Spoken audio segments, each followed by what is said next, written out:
Mount Rainier has a way of shrinking people. Even experienced climbers say the mountain feels alive, not in a mystical sense, but in the way its weather turns without warning, its trails fold back on themselves, and its sheer scale makes human presence feel temporary. On clear days, the volcano stands like a monument. On cloudy ones, it becomes a maze of white, rock, and silence. On a cool morning in late summer, a man named Caldwell stepped onto one of those trails and disappeared into that silence. Ethan was 32 years old. Not reckless. Not naive. He worked a steady job in Tacoma, lived alone in a modest apartment, and hiked Mount Rainier several times a year.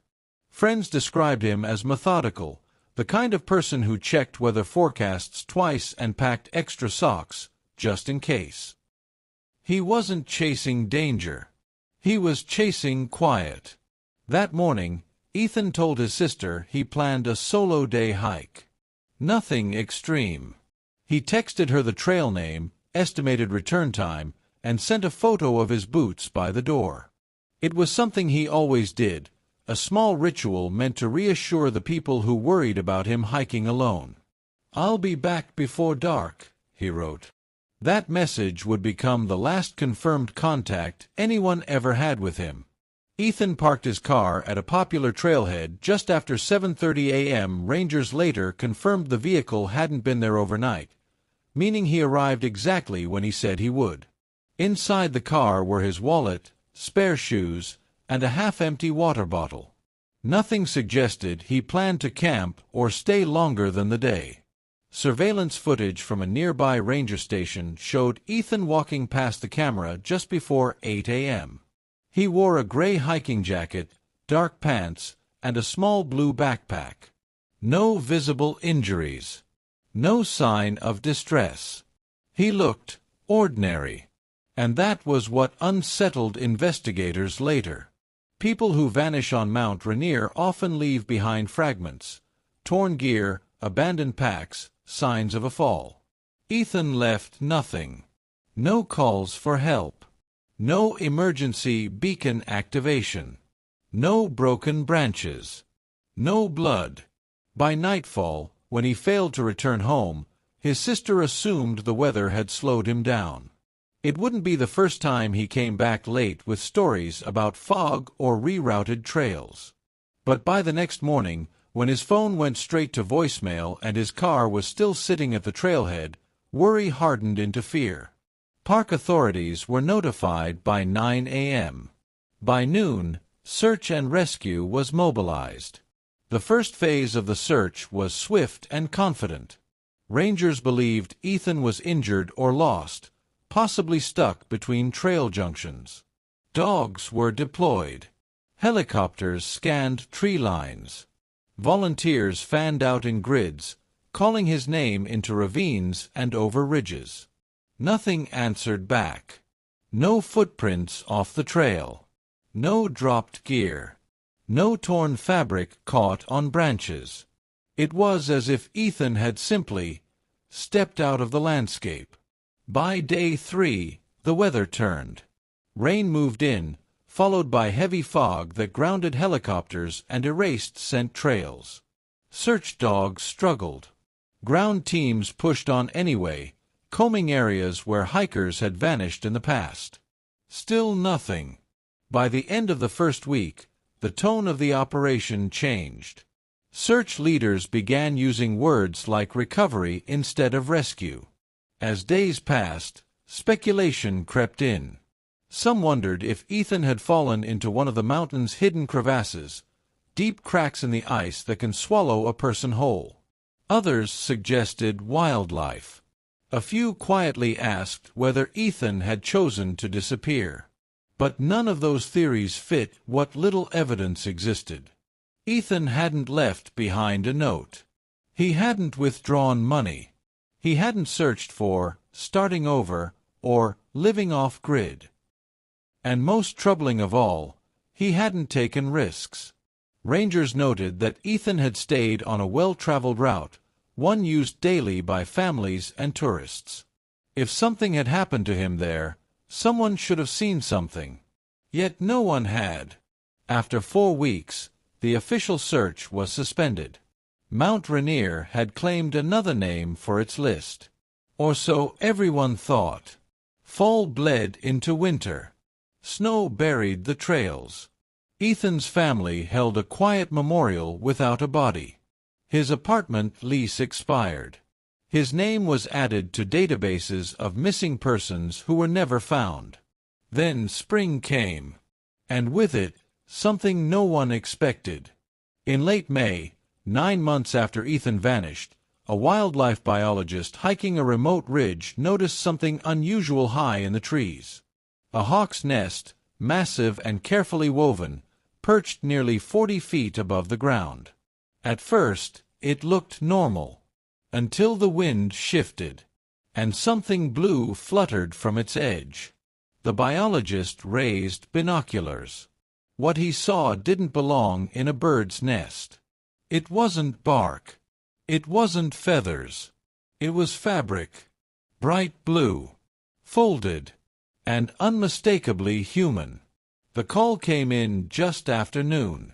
At first, park authorities thought it was a prank, another false lead from someone mistaking trash for evidence. It happened often enough, especially after disappearances that lingered in the public imagination.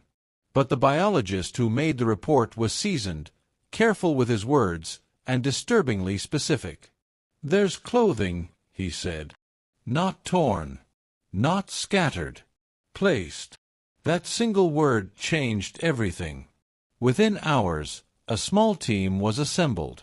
Not a full search unit, not yet, but enough to investigate quietly. Rangers didn't want rumors spreading before they understood what they were dealing with. The ridge where the nest sat was far from Ethan's last known trail. It wasn't inaccessible, but it wasn't accidental either. Reaching it required leaving marked paths and navigating steep, uneven terrain that casual hikers rarely entered. That alone raised eyebrows.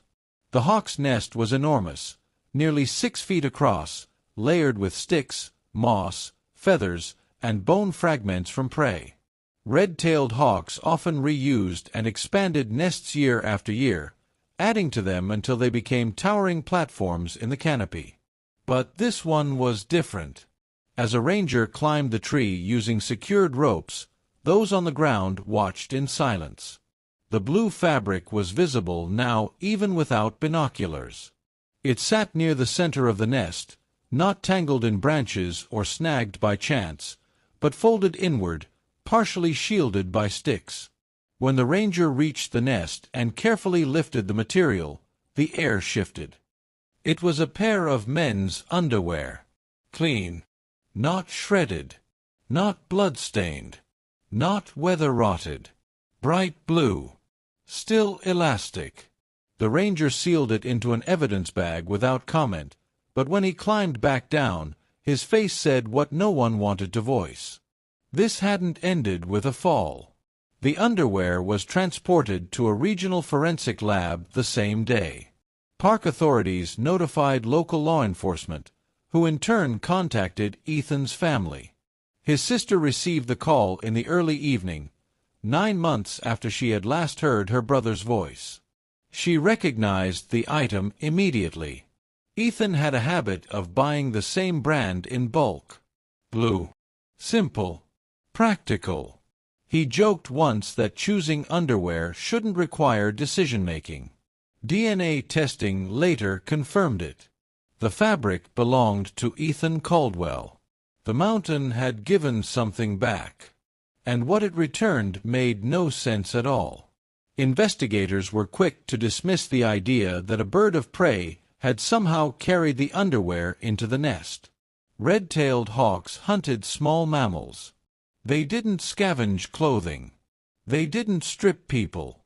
The only plausible explanation was human involvement. Someone had placed it there. But that theory opened more questions than answers. Why take only his underwear? Why leave it in a nest 40 feet above the ground? Why wait 9 months? And perhaps most chilling of all, Why choose a place no one would look unless something caught the light just right? The discovery forced authorities to do something they rarely did. They reopened the search. This time, it wasn't framed as rescue or recovery. It was framed as investigation. Detectives returned to the original trailhead. They re-examined Ethan's car. They re-interviewed hikers who had signed trail logs that day. Most hadn't remembered anything unusual, but memories shift when new details surface. One hiker recalled seeing a man standing just off the trail, watching people pass. At the time, it hadn't seemed strange. Plenty of people paused to take photos or rest. Now, that memory felt heavier. Another recalled voices, not shouting, not arguing, but talking. Come, close. Then silence. None of it was enough to build a suspect. But it was enough to suggest Ethan hadn't been alone. Search teams expanded outward from the nest location. Not randomly, deliberately. They followed ridgelines, drainage paths, and natural funnels that could move a body or evidence. Days into the renewed effort, a volunteer spotted something else. Blue again. Not fabric this time. Paint. A thin streak on a tree trunk, faded but unmistakable, about 6 feet off the ground.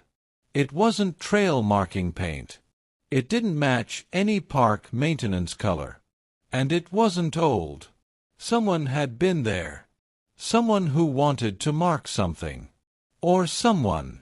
Quietly, among investigators, a theory began to take shape. What if the underwear wasn't lost? What if it was removed? What if Ethan had survived his disappearance, at least for a while? The absence of blood, damage, or struggle suggested control. The placement suggested intention. And the timing suggested something else entirely. A message. Not to the public, but to the mountain. As the underwear was logged into evidence, a technician noticed something nearly missed. On the inner waistband, faint, almost invisible, was a dark smear. Not dirt. Not sap. It was blood. Old. Human. And it hadn't come from an animal. The question investigators now faced wasn't where did Ethan go.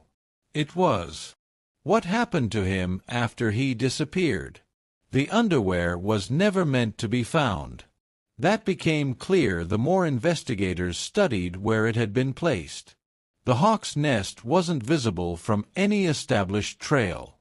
The angle of the tree, the way the branches bent, the way the fabric had been tucked inward, none of it suggested chance. If the wind hadn't shifted that afternoon, if the sun hadn't hit it just right, 9 months could have turned into forever. And that realization led detectives down a darker path.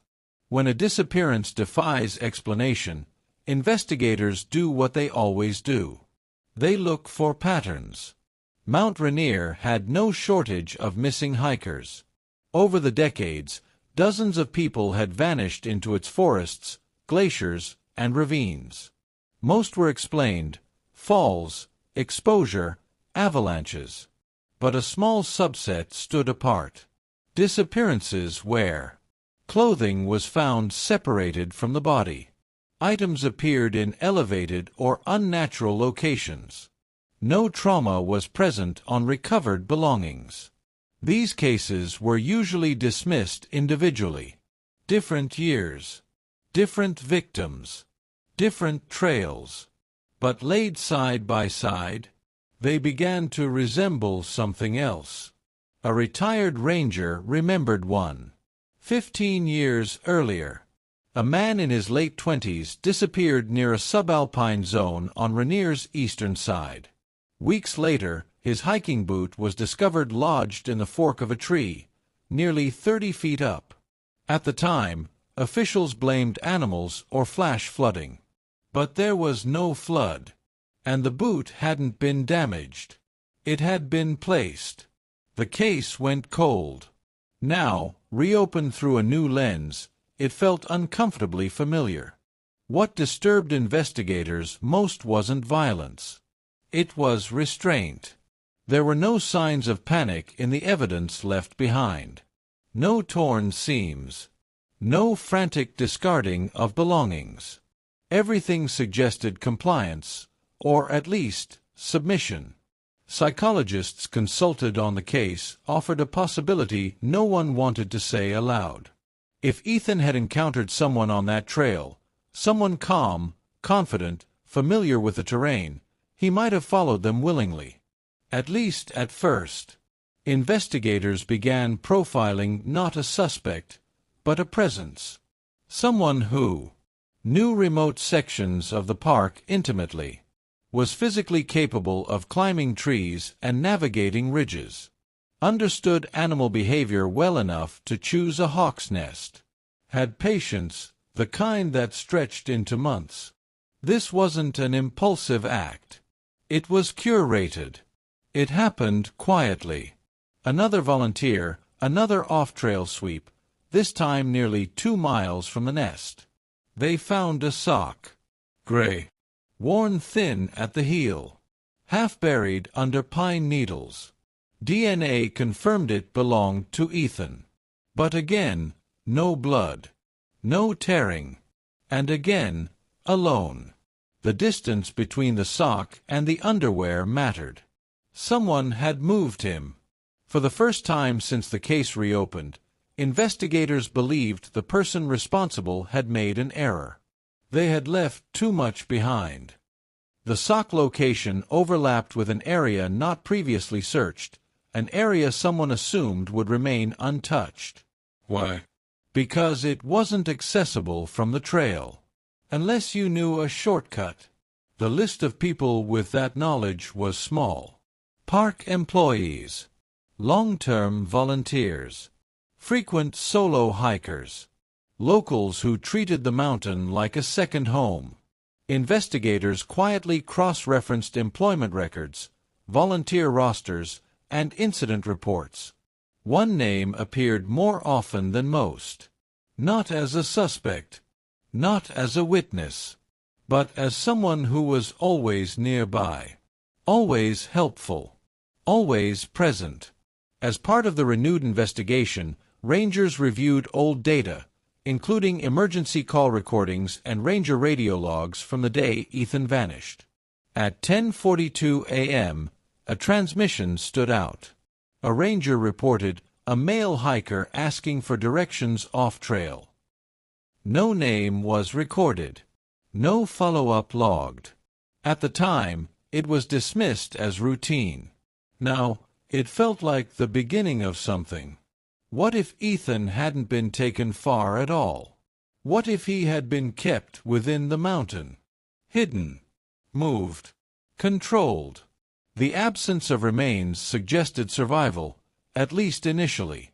And the careful placement of clothing suggested something worse than death. It suggested waiting.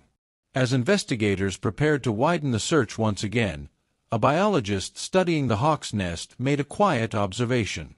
The nest had been rebuilt recently. Not over years. Over months. Which meant someone had been near it. Repeatedly. Long after Ethan disappeared. By the time summer returned to Mount Rainier, the case of Ethan Caldwell no longer felt like a disappearance. It felt like a presence. Rangers spoke in lowered voices.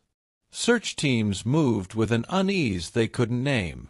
The mountain hadn't just taken something, it had revealed enough to suggest someone else had been there the entire time. Watching. The last search operation was the largest since the original disappearance. Not because authorities believed Ethan would be found alive, but because they believed evidence would be found, and possibly someone who didn't want it discovered. Teams focused on zones connecting all known finds, the hawk's nest, the sock location, the shortcut corridor. These weren't random points. They formed a loose triangle, a space small enough to control, large enough to hide within. Inside that triangle were abandoned ranger shelters, Seasonal maintenance structures. Natural rock overhangs used by climbers in emergencies. Every location was checked. Most were empty. Too empty. 3 days into the operation, a volunteer team flagged a structure not on any current map. A crude lean-to built from fallen timber and tarp remnants, camouflaged with moss and pine boughs. It wasn't permanent. It wasn't recent. But it wasn't old either. Inside were signs of occupancy. Flattened earth. Ash from controlled fires. Food packaging dating back months.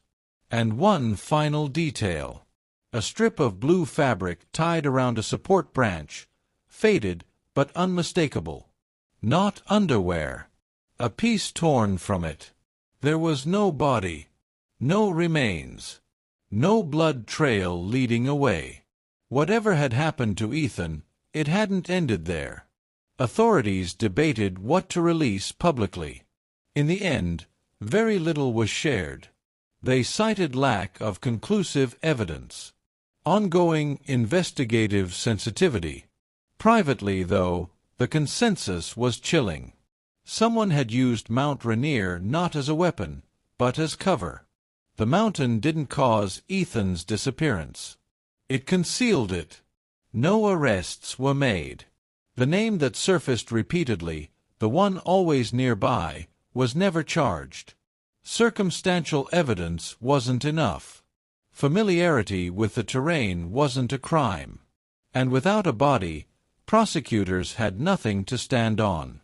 The case was officially labeled open inactive.